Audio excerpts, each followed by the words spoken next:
Le chantier est gigantesque. De jour comme de nuit, les ouvriers travaillent sans relâche pour livrer dans les délais ce futur bijou, le stade olympique du Sénégal. Un très grand projet du président de la République Macky Sall, venu s'enquérir de l'état d'avancement du chantier. C'est un projet qui n'a rien à envier au projet de stade de football dans le monde actuellement. Il est prévu un ensemble également de leur entrée déjà média, c'est à ce niveau. Ils ont un ascenseur qui permet du ground floor d'aller directement au niveau du média concours. Mais également au niveau de ce ground floor-là, il est prévu des studios TV. On en a dans l'ordre de 5, au niveau duquel, par exemple, lors d'une compétition, tous les producteurs TV, la RTS et autres, viennent directement au niveau de ces studios-là faire des entretiens devant match, des entretiens après match. Également, le stade possède en son sein un musée d'une superficie de 800 mètres carrés. Et c'est un musée qui, en termes d'avancée technologique, sera doté d'écrans LED avec des surfaces de projection de l'ordre de 50 mètres carrés minimum. Et c'est des écrans LED. Visite guidée dans les couloirs d'un stade en plein chantier. Un stade de dernière génération qui sera semblable au Spartak Stadium de Moscou ou encore à l'Allianz Arena de Munich. Le président Macky Sall veut le meilleur pour la jeunesse du pays. D'abord, je suis très heureux de constater que l'état d'avancement des travaux est très satisfaisant. Et j'ai même été très surpris vraiment par la taille du chantier. D'abord, la rapidité d'exécution, mais aussi la qualité du travail qui se voit à l'œil nu. Et l'entrepreneur m'avait promis un peu pour tout 17 mois. Et nous avons même convenu de la date d'inauguration de ce stade olympique, le stade du Sénégal, pour, Inch'Allah, le 22 février 2022. Donc la date est fixée, ça veut dire que les équipes de la SOGIP, tout comme celle de Souma, d'ailleurs comme vous le constatez, travaillent jour et nuit pour nous livrer un stade exceptionnel. À la pointe de la technologie, c'était l'ambition que j'avais pour la jeunesse sénégalaise. Et je suis très heureux de constater vraiment que les choses se passent comme prévu. C'est son legs pour les générations futures.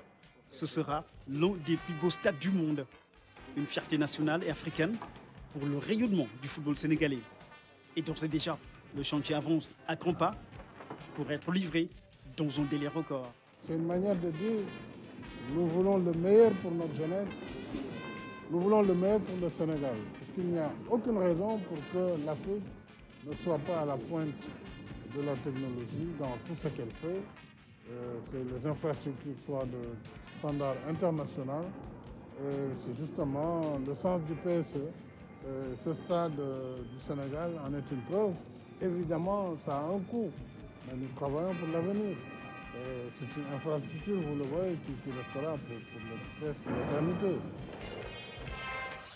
À la fin de la visite du chantier, sur cette terre prometteuse du Diamniadio, il y a eu cette séance vidéo où les experts turcs de Souma ont exposé au président Macky Sall les grands axes du positionnement du stade olympique du Sénégal à travers des voies d'accès déjà délimitées pour rendre accessible ce futur point d'attraction de la jeunesse du pays, de l'Afrique et du monde entier.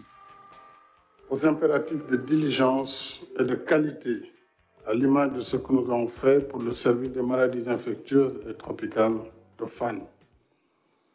Hier, j'ai visité le chantier autrement plus complexe du stade olympique de Diamniadio, dont j'ai lancé les travaux le 20 février 2020. Cet ensemble multifonctionnel est en effet doté de plusieurs commodités en plus de son stade principal et ses 2 stades secondaires. Et ce projet avance à pas de géant et sera livré le 22 février 2022. Soit seulement un peu moins de 2 ans, c'était le 20 février. En réalité, les travaux ont commencé vers le mois de juin pour un projet aussi complexe. Ce sont des équipes sur place qui travaillent 24 heures sur 24.